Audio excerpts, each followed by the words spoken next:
transition now. Sorry, were you ready? I'm ready. It's recording. All right, so now I'll be reading aphorisms, and I define these to myself as what is worth quoting from the soul's dialogue with itself, which is a rather complicated way of saying that we have these conversations in our head, and then every once in a while you'll hit upon a line and you'll say, okay, that. One-liners that seem to be gaining currency in the age of Twitter and social media and all of the rest of it.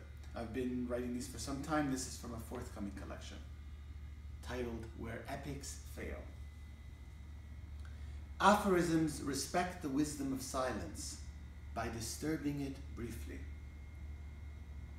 A poem arrives like a hand in the dark. To write is to bow, is to pray. There are many ways to donate blood. Writing is one. We can lend ideas our breath, but ideals require our entire lives. All who are tormented by an ideal must learn to make an ally of failure. As we make peace with ourselves, we become more tolerant of our faults in others. Where there are demons, there is something precious worth fighting for. Our salvation lies on the other side of our gravest danger. It's easy to be fearless once we realize that we are deathless. You can't bury pain and not expect it to grow roots. If we care for ourselves, we may turn our pain into gifts. Our most profound prayers hardly ever reach our lips.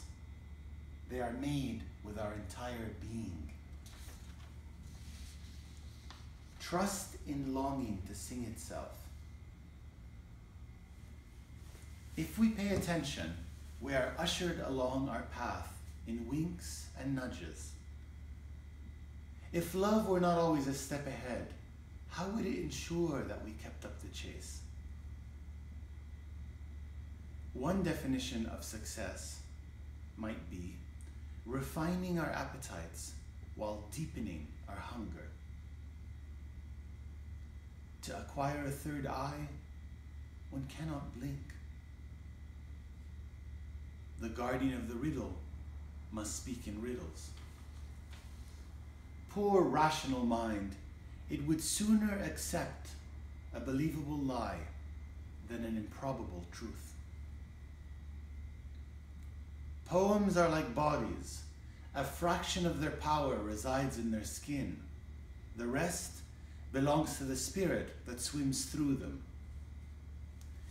Said a poem to a poet, "Can I trust you?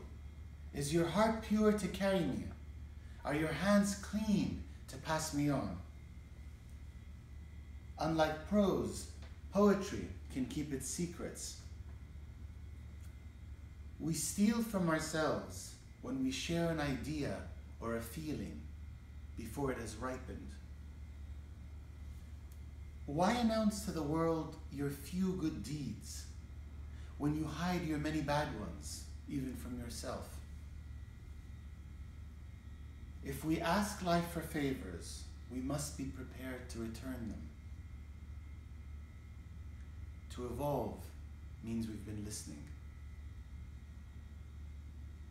The problem with being full of yourself is that you can't fill up with much else. At the heart of every vice sits selfishness, yawning. We scramble the first half of our lives to assemble a self, and in the second half, if we are wise, to dismantle it. No matter how we dream or scheme, being born is always a surprise. Just as mysteriously as spiritual favors are granted, so they may also be revoked. Wings are always on loan. If our hearts should harden and turn to ice, we must try at least not to blame the weather. What a tragedy to share one's wisdom with everyone except oneself. When the muse is silent, confess ignorance. In the deep end, every stroke counts. Thank you very much for your attention.